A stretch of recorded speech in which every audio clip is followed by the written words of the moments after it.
الحمدللہ رب العالمین والصلاة والسلام علی خاتم النبیین اما بعد فاعوذ باللہ من الشیطان الرجیم بسم اللہ الرحمن الرحیم الصلاة والسلام علیک یا رسول اللہ وعلی آلک واصحابک یا حبیب اللہ الصلاة والسلام علیک یا نبی اللہ وعلی آلک واصحابک یا نور اللہ۔ رب کریم کا ہم پر احسان ہے کہ ماہ شعبان ہمیں ایک بار پھر جیتے جی عطا فرمایا۔ یاد رہے کہ میرے آقا علیہ الصلوۃ والسلام فرماتے ہیں کہ الشعبان شہری، شعبان میرا مہینہ ہے۔ ایک عاشق رسول کے لیے اس سے بڑی کیا سعادت ہوگی کہ جس مہینے کے بارے میں نبی پاک فرمائیں وہ میرا مہینہ ہے۔ اور ایک بڑی خوبصورت قرآن پاک کی آیت ہے جو اگر میں کہوں تو غلط نہیں ہوگا کہ بچے کو قرآن پاک کی یہ آیت یقیناً یاد ہوتی ہے، اور وہ آیت درود ہے جس میں رب فرماتا ہے ان اللہ و ملائکتہ یصلون علی النبی یا ایھا الذین آمنوا صلوا علیہ وسلموا تسلیما۔ درود پاک پڑھ لیں۔ اللہم صلی علی سیدنا و مولانا محمد عدد ما فی علم اللہ صلاۃ دائمۃ بدوام ملک اللہ۔ آیت درود جو ہے یہ بھی ماہ شعبان میں ایک روایت کے مطابق نازل ہوئی ہے، تو اس سے پتہ چلا کہ شعبان یہ خاص درود پاک پڑھنے کا مہینہ ہے۔ اسی آیت کو تھوڑا سا سمجھتے ہیں۔ اللہ فرماتا ہے بے شک اللہ اور اس کے فرشتے اس نبی پر درود پاک بھیجتے ہیں، اے ایمان والو تم بھی ان پر خوب درود اور سلام بھیجو۔ قرآن پاک میں بہت سارے آرڈرز ہیں، بہت سارے احکامات ہیں۔ کہیں فرمایا نماز پڑھو، کہیں فرمایا زکوٰۃ دو، کہیں ہمیں حج کا حکم ملا، کہیں ہمیں بہت سارے آرڈرز ملے، کہیں یہ رب نے نہیں فرمایا کہ اللہ اور اس کے فرشتے یہ کام کرتے ہیں، اے میرے بندو تم بھی شامل ہو جاؤ۔ پورے قرآن میں یہی ایک کام اللہ نے قرآن میں فرمایا کہ اللہ اور اس کے فرشتے درود بھیجتے ہیں، اے مومنو تم بھی درود و سلام میں شامل ہو جاؤ۔ سبحان اللہ۔ اس سے اندازہ ہوتا ہے کہ درود پاک کی اہمیت کتنی ہے۔ البتہ یہ سمجھنا ضروری ہے اللہ کا درود پاک بھیجنا اور ہے، ہمارا اور فرشتوں کا درود بھیجنا اور ہے۔ ہم درود بھیجتے ہیں یعنی ہم ریکویسٹ کرتے ہیں، دعا کرتے ہیں اللہ کی بارگاہ میں کہ اے اللہ ہمارے آقا و مولا جناب رسول اللہ صلی اللہ علیہ وسلم پر رحمتیں نازل فرما، برکتیں نازل فرما، اور اللہ ان پر اپنی رحمتیں نازل فرماتا ہے۔ یہ اس کا درود بھیجنا ہے، ہمارا ریکویسٹ کرنا، ہمارا کام دعا کرنا ہے۔ اب ذرا سمجھیے کہ اللہ اور اس کے فرشتے درود بھیجتے ہیں۔ اچھا یہاں یہ بھی نہیں کہا گیا کہ اللہ اور اس کے فرشتوں نے ایک بار درود بھیج دیا، اے مومنو تم بھی درود بھیجو۔ یہاں لفظ لایا گیا یصلون، جو تھوڑی سی عربک گرامر سمجھتے ہیں انہیں پتا ہے یہ کنٹینیسلی ورب کو دلالت کرتا ہے، یہ کنٹینیسلی فعل، کنٹینیسلی ورک کو دلالت کرتا ہے کہ ایک بار نہیں، مسلسل یہ درود جاری ہے۔ سبحان اللہ۔ تو اب سوچیں کہ اللہ کے نبی پر ہر لمحہ لاکھوں کروڑوں اربوں درود جا رہے ہیں، تو میری اور آپ کے درود پڑھنے کی حاجت نہیں ہے، یہ تو ہم پر مہربانی کی گئی ہے۔ ہماری میمنی میں ایک جملہ کہا جاتا ہے کہ یار کوئی غریب آدمی آ جائے تو اس کو کھٹا دیا کرو، اس سے سودا لے لیا کرو تاکہ اس کا کام بھی بن جائے۔ تو ایکچولی مجھے اور آپ کو چانس دیا گیا ہے کہ درود پڑھ کر اپنی قسمت جگا لو، اپنے بھاگ جگا لو، اپنے نامہ اعمال میں نیکیاں لکھوا لو۔ تو ہمیں چاہیے کہ کثرت سے درود پاک پڑھتے رہا کریں۔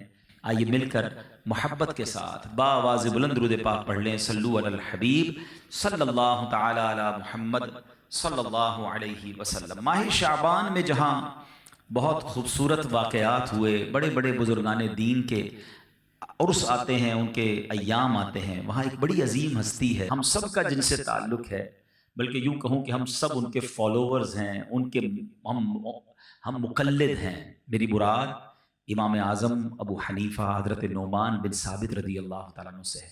2 شعبان المعظم یہ آپ کا عرس ہے۔ اپنے آپ کو حنفی تو کہتے ہیں مگر بہت سارے لوگوں کو تو امام اعظم کا نام بھی نہیں پتا۔ امام اعظم ابو حنیفہ تو کہتے ہیں، ابو حنیفہ ان کا نام نہیں ہے، ان کا نام نعمان بن ثابت ہے۔ جن کے ہم مقلد ہیں، جن کو فالو کرتے ہیں، ان کا نام یہ ہے۔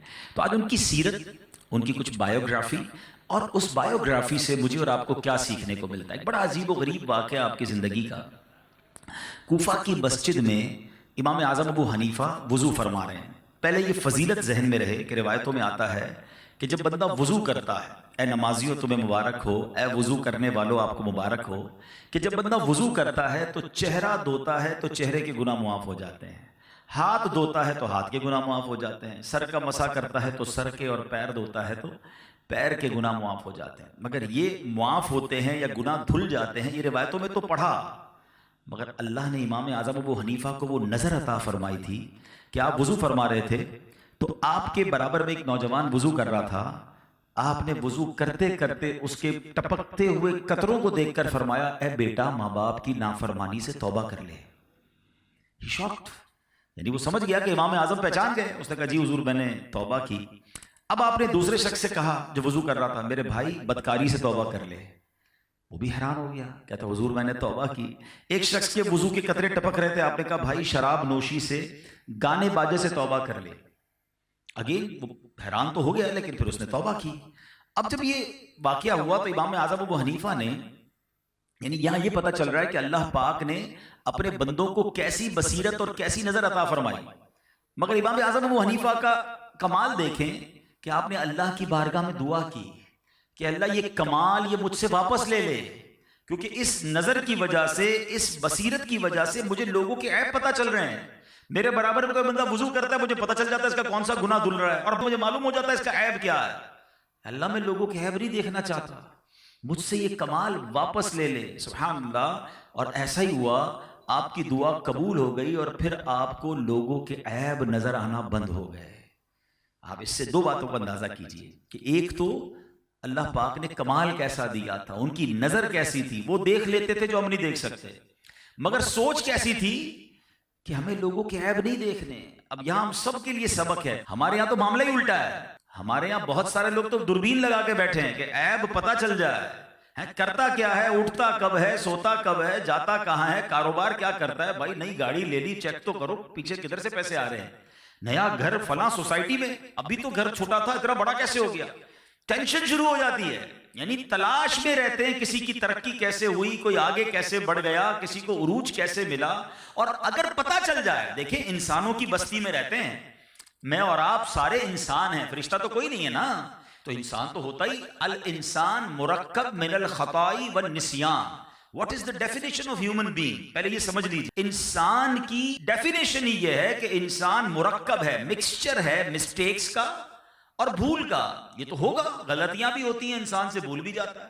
تو اگر کسی کا عیب پتہ بھی چل جائے، تھوڑی دیر کے لیے مان لیا کہ اس میں یہ پرابلم ہے یا اس کے گھر کا یہ مسئلہ ہے، اب کیا بنتی ہے میری اور آپ کی ذمہ داری کہ اس عیب کو دوسروں کو بتانا، اس کو انجوائے کرنا۔ ارے بھائی پتہ چلا فلاں نے یہ کیا ہے، ہاں اس کے بیٹے کا یہ مسئلہ ہے، وہ بڑی بڑی باتیں نہیں کرتا، ہاں اس کی بیٹی کا یہ مسئلہ ہے، اور یہ میری بہنیں سن رہی ہیں، ان کو تو بس بال ملنے کی دیر ہے نا، پھر تو سیدھا جا کے سارے ہی پورے محلے کو بتانا ہے۔ کیوں؟ خود سوچئے، مسلمان کا یہ کام نہیں ہے۔ پہلے تو عیبوں کی جستجو میں نہ رہیں، عیب تلاش کرنے کی فکر میں نہ رہیں، اور اگر پتہ چل جائے تو اس کو ایسے بھول جائیں یا ایسے دبا دیں جیسے اپنے عیب کو چھپاتے ہیں۔ اب میں آپ کو دو حدیثیں سنانا چاہتا ہوں۔ امام اعظم ابو حنیفہ سے محبت کرنے والے بیٹھے ہیں، امام اعظم ابو حنیفہ کو فالو کرنے والے بیٹھے ہیں، پھر ان کی سیرت سے کچھ سیکھ کر بھی تو جائیں نا۔ اللہ کے آخری نبی رسول عربی صلی اللہ تعالیٰ علیہ وسلم فرماتے ہیں، یہ حدیث مسلم شریف میں ہے، نبی پاک نے فرمایا جو کسی مسلمان کی تکلیف کو دور کرے، اللہ عز و جل قیامت کی تکلیفوں میں سے اس کی تکلیف کو دور فرمائے گا۔ whenever you find anybody، جب آپ کو کوئی شخص نظر آئے جو کسی پرابلم میں ہے، اگر آسانی ہے اس کی تکلیف دور کریں۔ اچھا یہ بھی بڑا مسئلہ ہے، ہم لوگوں کی مشکلوں کو دور کرنے کا مطلب یہ سمجھتے ہیں کہ یار پیسے خرچ کرنے پڑیں گے۔ ہر چیز پیسے سے دور نہیں ہوتی۔ اگر یہ فارمولہ درست ہے کہ پیسے خرچ کرنے سے تکلیف دور ہوتی ہے تو پھر تو کوئی پیسے والا تکلیف میں ہی نہ رہے، مشکل میں ہی نہ رہے۔ ایسا نہیں ہے، کہیں محبت سے تکلیف دور ہو جاتی ہے، کہیں حوصلہ دینے سے تکلیف دور ہو جاتی ہے، کہیں کسی سے اچھی بات کرنے سے اس کی تکلیف دور ہو جاتی ہے، کہیں کسی کی اچھی جائز سفارش کرنے سے تکلیف دور ہو جاتی ہے۔ ہمارا پہلے ذہن بن جائے کہ مسلمانوں کی تکلیفیں دور کرنی ہے۔ نبی پاک فرماتے جو کسی کی تکلیف دور کرے، اللہ کریم قیامت کی تکلیفوں میں سے اس کی تکلیف دور فرمائے گا۔ لک ایٹ the reward، وہاں کوئی مدد کرنے والا نہیں ہوگا۔ آپ یہاں شاید بہت تھوڑی دیر میں کسی کی تکلیف دور کر دیں، مگر قیامت کی تکلیف دور ہونا اٹس اے بگ ریوارڈ، بہت بڑا انعام ہے۔ مگر اس حدیث کا جو اگلا حصہ ہے جو میرے ٹاپک سے متعلق ہے، آقا علیہ الصلوۃ والسلام فرماتے ہیں جو کسی مسلمان کی عیب پوشی کرے، عیب پتہ چل گیا، آپ کے سامنے ریویل ہو گیا اس کا فالٹ، اب چھپا دے، عیب پوشی کرے تو خدائے ستار قیامت کے روز اس کی عیب پوشی فرمائے گا۔ ہائے ہائے ہائے، قیامت کے دن میرے عیب نہ کھلیں. ہم سب یہی چاہتے ہیں نا. کتنے عیب ہیں، کبھی سوچا ہم نے؟ لوگوں سے چھپا کر گناہ کرتے ہیں، لوگوں کو پتہ نہ چلے، ہماری یہ فکر ہوتی ہے ارے بھائی فلاں کو نہ پتہ چل جائے، فون بند کر دو، لائٹ بند کر دو، علاقہ تبدیل کر دو. کتنے جتن کرتے ہیں لوگوں سے چھپانے کے لیے، مگر اللہ کتنا کریم ہے، ہمارے عیب چھپائے رکھے ہیں. لوگ کتنی عزت کرتے ہیں ہماری، مگر یہ سارے عیب اگر قیامت کے دن کھل گئے تو کدھر جائیں گے؟ آقا فرماتے ہیں جو دنیا میں کسی کے عیب چھپاتا ہے، اللہ قیامت کے دن اس کے عیب چھپائے گا. ایک اور جگہ اللہ کے نبی علیہ الصلوۃ والسلام فرماتے ہیں جو شخص اپنے بھائی کا عیب دیکھ کر اس کی پردہ پوشی کرے تو وہ جنت میں داخل کر دیا جائے گا. اگر جنت میں جانا ہے اٹس اے بیوٹیفل وے. عیب پتہ چل جائے چھپائیں. جس طرح اپنے بچوں کے عیب ہم نہیں چاہتے، کہتے ہیں نا ہمارے ایک جملہ بڑا مشہور ہے، یار گھر کی بات گھر میں رہنے دو، تو دوسرے کی گھر کی بات بھی اس کے گھر میں رہنے دو نا. اس کی گھر کی بات کیوں محلے پہ لے جانی ہے؟ اس کے گھر کی بات کیوں سوشل میڈیا پہ ڈالنی؟ کیوں انجوائے کرنا ہے؟ عربی کا ایک مقولہ یاد کر لیجئے، بڑا خوبصورت ورڈ ہے، من ضحکا ضحکا. جو ہنستا ہے اس پر بھی ہنسا جائے گا. جو لوگوں پر ہنستے ہیں نا، مذاق اڑاتے ہیں، دیکھا اس کے بچے نے، دیکھا اس کی فیملی نے، دیکھا اس نے یہ کیا، کبھی بھی نہیں. کہیں ایسا نہ ہو تھوڑے دنوں بعد یہ آپ پر آفت آ جائے. پتہ بھی چل گیا، عیب چھپائیں. سبحان اللہ. امام اعظم ابو حنیفہ رضی اللہ عنہ کی سیرت سے یہ بات ہمیں سیکھنے کو ملتی ہے. اب آئیے میں تھوڑا سا آپ کا تعارف، آپ کی بایوگرافی، جیسے میں نے کہا جو ہم سب کو پتہ ہونی چاہیے. آپ کا نام نعمان، آپ کے والد کا نام ثابت، آپ کی کنیت ابو حنیفہ اور لقب امام اعظم ہے. آپ سن 80 ہجری میں کوفہ میں پیدا ہوئے، 70 سال کی عمر پائی. 2 شعبان المعظم 150 ہجری میں آپ نے وفات پائی. آج بھی آپ کا مزار بغداد معلیٰ میں ماشاءاللہ لاکھوں عاشقان رسول کے لیے مرجع خلائق ہے. آپ ائمہ اربع یاد رکھیے گا، 4 امام ہیں، امام اعظم ابو حنیفہ، امام شافعی، امام مالک، امام احمد بن حنبل رضی اللہ تعالیٰ عنہ مجمعین. یہ برحق ہیں، یہ چاروں برحق ہیں، چاروں کے خوش عقیدہ مقلدین آپس میں بھائی بھائی ہیں. امام اعظم ابو حنیفہ ان چاروں اماموں میں سب سے بلند مرتبہ ہیں، اور اس کی ایک وجہ یہ ہے کہ آپ تابعی ہیں. تابعی کس کو کہتے ہیں؟ نبی پاک علیہ الصلوۃ والسلام کو کسی نے ایمان کی حالت میں دیکھا یا پیارے آقا کی صحبت پائی اور اس کا ایمان پر انتقال ہوا، وہ صحابی. اور جس نے صحابی کو ایمان کی حالت میں دیکھا یا اس کی صحبت پائی تو وہ تابعی، اور اس کا خاتمہ بھی ایمان پر ہوا ہو. تو امام اعظم ابو حنیفہ یہ تابعی بزرگ ہیں. آپ نے صحابہ کرام سے ملاقات کی، صحابہ کرام کی صحبت کا آپ کو شرف بھی ملا. امام اعظم ابو حنیفہ بہت بڑے بزنس مین بھی تھے. یہاں بھی بزنس کمیونٹی کے لوگ موجود ہیں، لیکن اس کے ساتھ ساتھ علم کے بھی امام ہیں.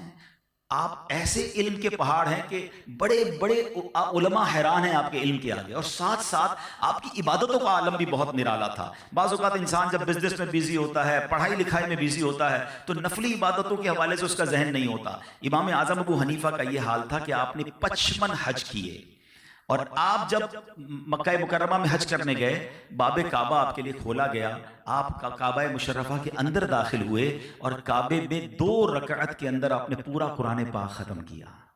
دیر تک مناجات کرتے رہے، مشغول دعا تھے کہ بیت اللہ کے گوشے سے غیب سے آواز آئی، تم نے اچھی طرح ہماری پہچان حاصل کی اور خلوص کے ساتھ خدمت کی، ہم نے تم کو بخشا، اور قیامت تک تمہارے مذہب پر جو ہوگا، یعنی جو تمہاری تقلید کرے گا، اس کی بھی بخشش فرما دی. تو اے حنفیوں تمہیں مبارک ہو. امام اعظم جب مدینہ منورہ گئے، نبی پاک کی بارگاہ میں سلام عرض کیا، السلام علیکہ یا سید المرسلین، تو روضہ انور سے جواب آتا ہے. وہاں موجود لوگ یہ آواز بھی سنتے ہیں، وعلیک السلام یا امام المسلمین. یہ مرتبہ آپ کو حاصل ہوا. اور سبحان اللہ، امام اعظم ابو حنیفہ کی شان یہ ہے، آپ مسلسل 30 سال تک روزے سے رہے. 30 سال تک ایک رکعت میں آپ قرآن پاک ختم کرتے رہے، اور 45 سال تک آپ نے عشاء کے وضو سے فجر کی نماز ادا کی. یہ عبادت کا عالم تھا. تقوی کا عالم یہ ہے، جیسے میں نے آپ کو بتایا کہ آپ بہت بڑے بزنس مین ہیں، تو آپ بلینر تھے اس زمانے کے.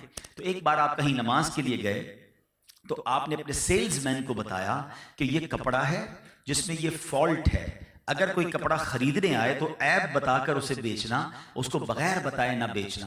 آپ جب واپس آئے تو آپ نے دیکھا کہ وہ کپڑا سیل آؤٹ ہو چکا ہے. آپ نے اپنے سیلز مین سے پوچھا کہ اس کپڑے کا کیا ہوا؟ تو کہا حضرت ایک بندہ آیا، اچھے ریٹ دیے، میں نے بیچ دیا. تو آپ نے فرمایا تم نے اسے عیب بتایا تھا؟ اس نے کہا حضرت عیب بتانا تو میں بھول گیا. اللہ اکبر. آج ہمارا سیلز مین ہو اور ہمیں بتائے جناب میں نے گھٹیا مال اچھے ریٹ میں بیچ دیا, گاہک کو پتہ بھی نہیں لگا, ہم کہتے شاباش بیٹا تو بڑی ترقی کرے گا. ایسے سیلز مین چاہیے جو ہمارا سارا مال بیچ دے. امام اعظم اس پہ ناراض ہوئے اور اس پورے دن میں جتنی بھی سیل ہوئی تھی جو کہ ہزاروں درہم تھے, آپ نے سب کے سب اللہ کی راہ میں خیرات کر دیے. آپ نے فرمایا وہ مال مجھے نہیں چاہیے جو بغیر عیب بتائے, بغیر گاہک کو مطمئن کیے مال بیچا گیا. پھر امام اعظم کی سیرت سے کچھ سیکھنا ہے. بیان تو بہت سارے ہو سکتے ہیں مگر میں چاہتا ہوں جس امام کو میں اپنا امام مانتا ہوں, آپ بھی حنفی موجود ہیں, دنیا میں کروڑوں حنفی موجود ہیں, اب ان کی سیرت کو سنیں بھی اور کچھ امپلیمنٹیشنز کریں. تو ایک بات یاد رکھیے, جھوٹ بول کر مال تو بک جاتا ہے, عیب چھپا کر سیل تو ہو سکتی ہے, لیکن اگر حرام روزی ہے تو یہ برکت نہیں لاتی ہے. اگر پیسے جمع بھی ہو جائیں تو سکون چلا جاتا ہے. ایک جملہ اپنے دل میں بٹھا لیجئے, کبھی بھی آپ کے ذہن میں یہ خیال آئے نا کہ یار فلاں آگے بڑھ گیا, میں پیچھے رہ گیا, میں جھوٹ نہیں بولوں گا تو میرا کاروبار کیسے ہوگا, ساری مارکیٹ جناب دھوکہ دیتی ہے, میں اکیلا ایمانداری سے چلوں گا تو کیسے آگے بڑھوں گا. تو ایک بات یاد رکھیے گا, جو میرے نصیب میں ہے نا مجھ سے کوئی وہ چھین نہیں سکتا, اور جو میرے نصیب میں نہیں وہ مجھے کوئی دے نہیں سکتا. تو جب جو میرے نصیب میں ہے مجھے مل کر رہے گا تو پھر جھوٹ بولنے کی کیا ضرورت ہے, پھر حرام کمانے کی کیا ضرورت ہے. اور ایک اور بات یاد رکھیے, حرام زیادہ بھی ہو اس میں سکون نہیں ہے, حلال تھوڑا بھی ہو تو اس پہ بہت سکون ہوتا ہے, اس پہ بڑی برکت ہوتی ہے. ایکچولی پرابلم پتہ ہے کیا ہے, ہم لوگوں نے برکت کی ڈیفینیشن کوئی اور بنا لی ہے. ہم سمجھتے ہیں جس کے پاس بہت پیسہ ہو, بڑے بنگلے ہوں, بہت ساری گاڑیاں ہوں, وہ برکت والا ہے. نہیں, برکت کوانٹٹی میں نہیں ہے, یہ جملہ یاد کر لیں, برکت کوالٹی میں ہے.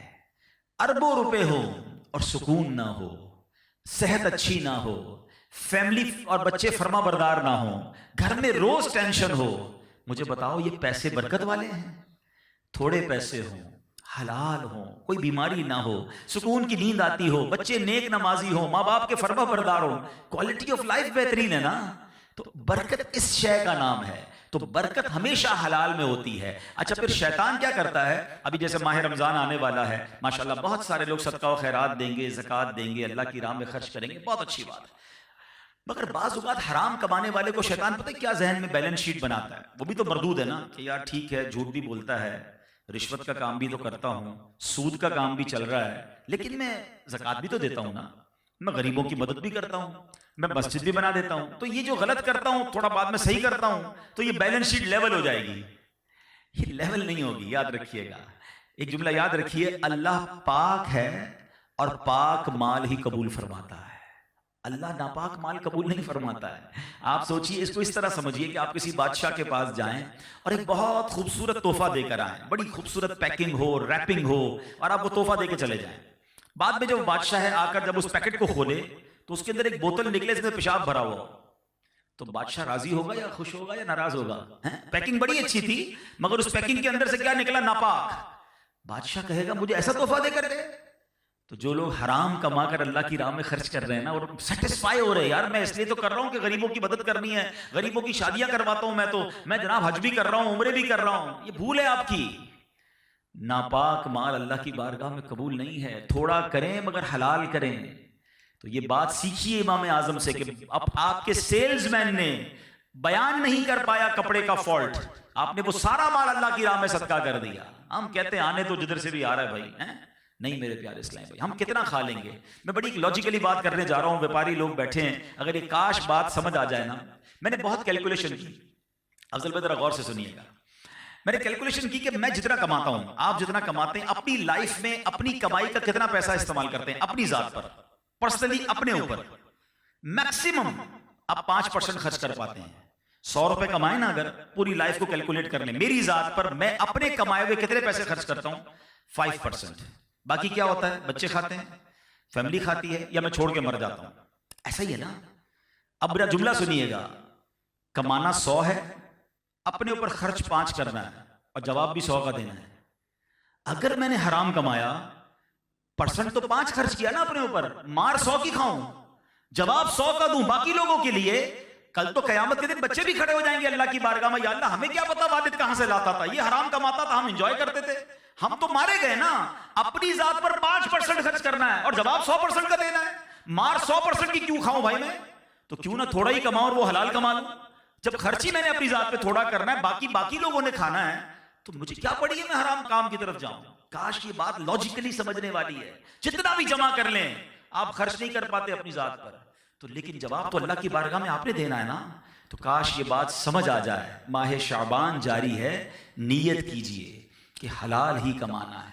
بہت سارے لوگ ملتے ہیں، پرچیاں بھی دیتے ہیں، ہمیں میسج بھی آتے ہیں، حضرت دعا کریں، بڑی پریشانیاں ہیں، بڑی مشکلیں ہیں، دعا کرتا ہوں دعا قبول نہیں ہوتی. مکے جا کر بھی دعا کی، مدینے جا کر بھی دعا کی، مگر پتہ نہیں کیا مسئلہ ہے، دعا قبول نہیں ہوتی. چیک تو کریں حلال کھا رہے ہیں کہ نہیں، بچوں کو حلال کھلا رہے ہیں کہ نہیں. اور اب اسی کے اپوزٹ ایک بات سنیے گا، ایمان افروز بات. حضرت Saad bin Abi Waqqas, he was Ashra Mubashra, he was sahabi from Ashra Mubashra. 10 صحابہ میں سے یہ خوش نصیب صحابی ہیں جن کو جنت کی بشارت ملی. مگر کیا ریلیونٹ، کیا بیوٹیفل کوسچن کیا نبی پاک سے، یا رسول اللہ صلی اللہ تعالی علیہ وسلم میں مستجاب الدعوات بننا چاہتا ہوں. کتنی پیاری کوسچن ہے. مستجاب الدعوات کے معنی کیا ہے؟ میں جو دعا مانگوں وہ دعا قبول ہو جائے. ہم سارے بننا چاہیں گے. سبحان اللہ، مسئلہ ہی حل ہو گیا نا. میں جو دعا مانگوں قبول ہو جائے تو سارے پرابلم سالو. اچھا، پیارے آقا علیہ السلام نے کوئی بہت لمبا جواب نہیں دیا کہ اے سعد اتنے روزے رکھو، اتنے نمازیں پڑھو، اتنے سجدے کرو، اتنی تلاوت کرو، پھر تمہاری دعائیں قبول ہوں گی. نہیں، ون لائنر آنسر. اللہ کے نبی علیہ السلام فرماتے ہیں اے سعد اپنی غذا پاکیزہ کر لو تو مستجاب الدعوات بن جاؤ گے. سمپل. غذا پاکیزہ، روزی حلال، لقمے حلال، دعائیں قبول ہونا شروع ہو جائیں گی. تو پھر تو سارے مسئلے حل ہو گئے نا. اب دوسری ایک طرف حرام بہت سارا ہے، دعا قبول نہیں ہو رہی، پریشانی نہیں جا رہی، اور ایک طرف حلال ہے اور ہر دعا قبول ہو رہی ہے. بتاؤ کون سا راستہ اچھا ہے؟ کیوں پھر جاؤں میں حرام کی طرف؟ تو کاش یہ بات ہمیں سمجھ آ جائے. آگے چلتے ہیں. امام اعظم ابو حنیفہ رضی اللہ تعالیٰ کیسے کمال کی ہستی ہیں. پیسہ بہت تھا مگر لون بھی بہت دیتے تھے، قرضہ بہت دیتے تھے. اب یہاں بھی میں تھوڑا سا بزنس کمیونٹی سے بات کر لوں، مجھے موقع ملا ہے. ہمارے یہاں ایک رواج یہ ضرور ہے کہ ہم صدقہ خیرات کرتے ہیں، بہت اچھی بات ہے. میرے آقا علیہ السلام جب معراج کی رات جنت پہ گئے، جنت کی سیر فرمائی، تو جنت کے دروازے پر آپ نے لکھا دیکھا کہ صدقے کا ثواب 10 گنا ہے اور قرضے کا ثواب 18 گنا ہے. آپ نے جبریل امین سے ارشاد فرمایا اے جبرائیل یہ صدقے کا 10 اور قرضے کا 18 گنا کیوں ہے؟ عرض کی حضور صدقہ تو ہر کوئی لے لیتا ہے، فقیر بن کے تو ہر کوئی لے لیتا ہے، قرضہ وہی لیتا ہے جو ضرورت مند ہوتا ہے.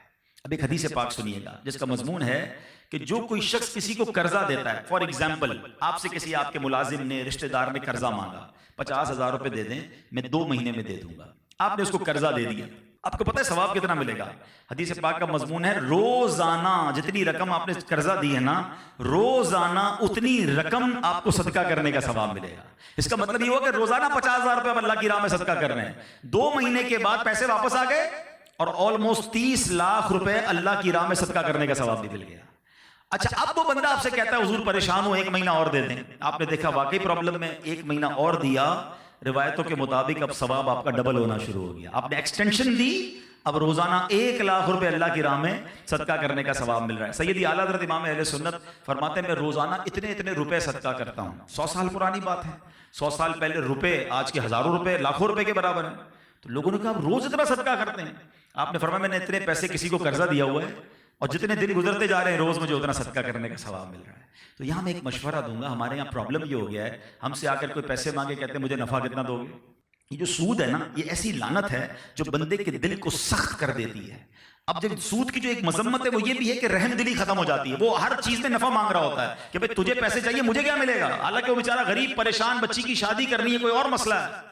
تو اسی لیے قرضے کی فضیلت بیان ہوئی تاکہ غریب پریشان مسلمانوں کا بھلا ہو جائے. اب یہاں میں 2 باتیں عرض کروں گا کہ آپ کوشش کیا کریں. میں ایک مشورہ دیتا ہوں، میں دیکھ رہا ہوں ماشاءاللہ اللہ پاک نے یہاں بہت سارے ایسے لوگ ہیں جن کو بہت نوازا ہے، اللہ نے کروڑوں میں آپ کو نوازا ہے. میں آپ کو ایک مشورہ دیتا ہوں، اپنے آفس پہ ایک بجٹ بنائیں. مثال دیتا ہوں 1 ملین کا، 2 ملین کا، 5 ملین کا، جتنا اللہ نے آپ کو نوازا ہے. اور آپ اپنے ہی ملازمین میں، اپنے ہی رشتہ داروں میں جس کو آپ سمجھتے ہیں گارنٹی لینے کی آپ کو اجازت ہے، آپ اس کی سیلری میں سے کاٹ لیں، اس سے کوئی گارنٹی رکھ لیں. آپ نظام ضرور بنائیں قرضہ واپس کرنے کا، اس میں کوئی حرج نہیں ہے. لیکن اگر مثال کے طور پہ آپ نے 5-10 لاکھ روپے قرضہ لوگوں میں بانٹ دیا تو روزانہ 10 لاکھ روپے اللہ کی راہ میں خرچ کرنے کا آپ کو ثواب ملے گا اور مسلمانوں کی غم خاری الگ ہو جائے گی. تو یہ ایک بہت بڑی نیکی ہے جس کو ہمیں اس کو رواج دینا چاہیے، آج کل مشکل بھی بڑی ہے۔ سیکنڈلی، اب شریعت جو قرضہ لے کر ٹائم پہ واپس نہیں دیتے نا، ان کو بھی سمجھاتی ہے، اور وہ کیا ہے کہ اگر آپ کا ٹائم آ گیا ہے اور آپ دے سکتے ہیں، پھر بھی اگر آپ نہیں دیتے تو فرمایا ہر گھڑی آپ کا گناہ کا میٹر جاری ہو جاتا ہے۔ تو وہ لوگ جو کسی سے پیسے لیتے ہیں، اس سے پہلے کہ وہ ہم سے مانگے، ہمیں ٹائملی اسے لوٹا دینا چاہیے تاکہ ہم گناہگار نہ ہوں۔ تو بہرحال میرے پیارے اسلامی بھائیوں، امام اعظم جو اتنے بڑے امام ہیں نا، مگر اتنے بڑے امام ہونے کے باوجود اپنی والدہ کا ادب کیسے کرتے تھے؟ آخری بات سبحان اللہ، کہ آپ کی والدہ جو تھی وہ آپ کے علاقے میں ایک مسجد کے امام صاحب تھے، ان سے بڑی متاثر تھیں، واعظ تھے، تقریر کرتے تھے، تو آپ کی والدہ آپ کو کہتی کہ جا کر ان سے مسئلہ پوچھ کر آؤ۔ اب عجیب بات ہے، آپ کروڑوں حنفیوں کے امام ہیں، فقہ کے امام ہیں، مفتی اعظم ہیں، اور ماں کہتی ہے مجھے مسجد کے امام سے مسئلہ پوچھنا ہے۔ کسی موقع پر ماں سے یہ نہیں کہا کہ ماں تم جانتی نہیں میں کون ہوں، میں تو دوسروں کو تدریس کرتا ہوں، میں دنیا بھر میں میرا فتویٰ چلتا ہے اور میں مسجد کے امام سے پوچھنے جاؤں؟ کہتے لبیک۔ اس مسجد کے امام صاحب کے پاس جا کر کہتے ماں نے فلاں مسئلہ پوچھا ہے۔ امام صاحب کہتے ہیں حضرت آپ میرے حجرے میں آ گئے، آپ اتنے بڑے مفتی ہیں، آپ اپنی والدہ کو جواب دے کر نہیں، امی نے آپ کا فتویٰ مانگا ہے۔ کہا ٹھیک ہے پھر آپ ہی لکھ دیں، میں اس پہ سائن کر دیتا ہوں۔ امام اعظم فتوے کا جواب لکھتے، وہ سائن کرتے، ماں کو آ کر کہتے ماں امام صاحب نے یہ جواب تصدیق کر دی ہے۔ ماں خوش ہو جاتی۔ ایک دن ماں کہتی میں نے خود جانا ہے۔ کروڑوں حنفیوں کے پیشوا ماں کو خچر پر بٹھا کر، اس کی رکاب تھام کر کوفہ کی گلی میں لے کر جا رہے ہیں، اور لوگ دیکھ رہے ہیں کہ اتنے بڑے امام اپنی ماں کی سواری کو لے کر زمین پیدل چل رہے ہیں، اور حجرے کے باہر جا کر کھڑے ہو گئے۔ والدہ امام صاحب کے پاس گئیں، فلاں واعظ کے پاس گئیں، مسئلہ پوچھا، امام اعظم باہر کھڑے رہے، وہ مسئلہ پوچھ کر آئیں، والدہ کو لے کر گھر آئے۔ یہ ہے ادب۔ ایک بات سیکھو، آپ دنیا میں کہیں بھی پہنچ جائیں، کتنا ہی نام کیوں نہ ہو جائے، کتنی شہرت کیوں نہ ہو جائے، کتنا ہی مقام کیوں نہ مل جائے، ماں باپ سے کبھی مت کہنا میں بڑا آدمی بن گیا۔ ہم ماں باپ کے بچے ہی ہیں۔ جو کچھ مجھے اور آپ کو ملا ہے نا، وہ ماں باپ کے صدقے ملا ہے۔ جو ادب کرتے ہیں وہ نوازے جاتے ہیں۔ ایسے ہی نہیں اتنا بڑا نام ہو گیا امام اعظم کا، ایسی ماں کی دعائیں لیں کہ آج دیکھیں کروڑوں حنفیوں کی آپ پیشوا ہیں، اور صدیاں گزرنے کے بعد بھی آج ہم ان کا ذکر کر رہے ہیں۔ اللہ کریم تربت امام اعظم پر کروڑوں رحمتوں کی بارش نازل فرمائے، ان کے صدقے ہماری مغفرت فرمائے، ان کے تقوی، پرہیزگاری، خوف خدا کا رب عز و جل ہمیں بھی حصہ نصیب فرمائے۔ تو اے میرے پیارے اسلامی بھائیوں، چند باتیں میں نے ان کے بارے میں عرض کی، کوشش کیجئے گا یاد رکھ کر اس پر عمل کیجئے گا۔ الحمدللہ ایسی پیاری باتیں دعوت اسلامی کے ماحول میں سکھائی جاتی ہیں۔ مدنی چینل دیکھتے رہیے، دعوت اسلامی کے اجتماع میں بھی تشریف لاتے رہیے۔ اللہ پاک ہم سب کو عمل کرنے کی توفیق عطا فرمائے، آمین بجاہ النبی الامین صلی اللہ تعالی علیہ وسلم۔